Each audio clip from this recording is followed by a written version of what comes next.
बच्चों, अब आती है चौथी बात। जो 4 श्रेणियों में हमने विभाजित किया था ना व्यंजनों से व्यंजन का संयोजन, उसी में चौथी श्रेणी है विशिष्ट वर्ण। तो वैसे तो बेटा जितनी बातें बताई हैं सभी बहुत ध्यान देने योग्य बातें हैं, पर फिर भी ये जो अब मैं बताने जा रही हूँ ये विशेष रूप से आप ध्यान रखें, क्योंकि जब आप वर्ण वियोजन या वर्ण संयोजन करेंगे तो यदि आपने इस चीज़ का ध्यान नहीं रखा तो आप बहुत सी गलतियाँ करेंगे, क्योंकि जो पेपरों में देते हैं वो ज़्यादातर इस टाइप के देते हैं जिसमें ये सारे वर्ण आएँ। तो विशेष रूप से मेरा आग्रह है कि आप लोग इस बात को और भी अच्छी तरह से समझें। वैसे तो जितना भी समझाया है सब समझना चाहिए, लेकिन फिर भी जो विशिष्ट वर्ण है उसके बारे में मैं आपको बता रही हूँ। इसको आपको बहुत ध्यान से देखने और सुनने की ज़रूरत है। तो बेटा चौथी श्रेणी है विशिष्ट वर्ण। अब विशिष्ट वर्ण है, इसमें रा दे रखा है इन्होंने, आप देखते होंगे तो इसके बारे में आप पढ़ लीजिए। मात्रा संयोजन और संयुक्ताक्षर बनाने में रा की विशिष्ट स्थिति होती है। क्या होती है? विशिष्ट स्थिति होती है। रा में ऊ और ऊ की मात्रा, जब हम रा वर्ण लिखते हैं तो जो छोटा ऊ होता है या फिर बड़ा ऊ की मात्रा होती है, वो मात्रा वर्ण के बीचों बीच में लगती है। ये बात आपने भी आज तक नोटिस की होगी कि बाकी जो हम ऊ की मात्रा लगाते हैं अन्य व्यंजनों में, वो हम क्या लगाते हैं? नीचे लगाते हैं। लेकिन एक पूरी वर्णमाला में अकेला रा वर्ण ऐसा है, रा व्यंजन ऐसा है जिसमें हम ऊ की मात्रा किस में लगाते हैं? बीच में लगाते हैं, नीचे नहीं लगती है। आप सभी जानते होंगे। तो बेटा यहाँ पर भी ये बहुत ध्यान देने योग्य बात है कि यदि रा में जब हम ऊ की मात्रा लगाते हैं, यदि वो मात्रा छोटे ऊ की है तो हम क्या करेंगे? केवल आप ध्यान से देखिए, केवल ऐसे घूमा हुआ है, रा के बीच में कैसा है? केवल घूमी हुई एक आकृति है, झुकाव है। लेकिन जबकि कि रा में जब बड़े ऊ की मात्रा लगती है या जब रा में बड़े ऊ की मात्रा लगाई जाती है तो वो क्या होता है? वो अब नहीं तो दोनों में अंतर कैसे पता चलेगा किस में बड़ी है और किस में छोटी है? तो बड़े ऊ में जब बड़े ऊ की मात्रा लगती है रा पे, तो उस जो झुकाव होता है उसकी शुरुआत किससे होती है? उसमें थोड़ा गोला आकृति भी होती है।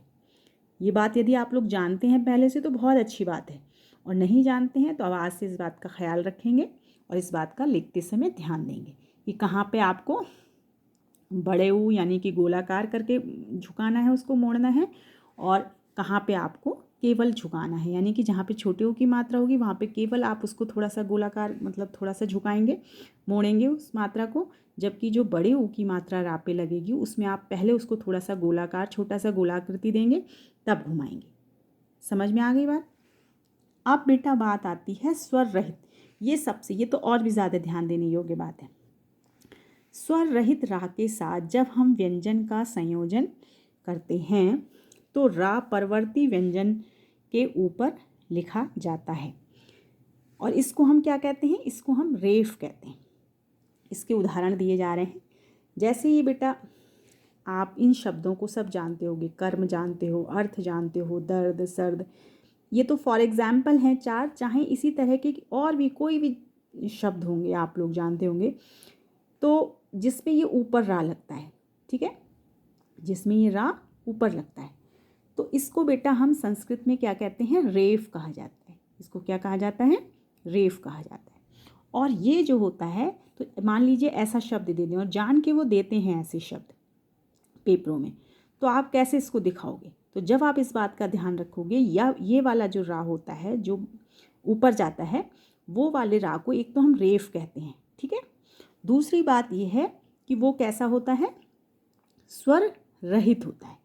अब आप इसके जो वियोजन है उसमें आप देखिए, जैसे ये का शब्द आया, सॉरी कर्म शब्द है, तो इसको जब हम देख रहे हैं, हालांकि इन्होंने इसमें नहीं दिखाया है का अगर हम बिल्कुल पूरी तरीके से वियोजित करेंगे कर्म शब्द को, तो का के बाद हलंत करके का को, उसके बाद आ भी दिखाना चाहिए।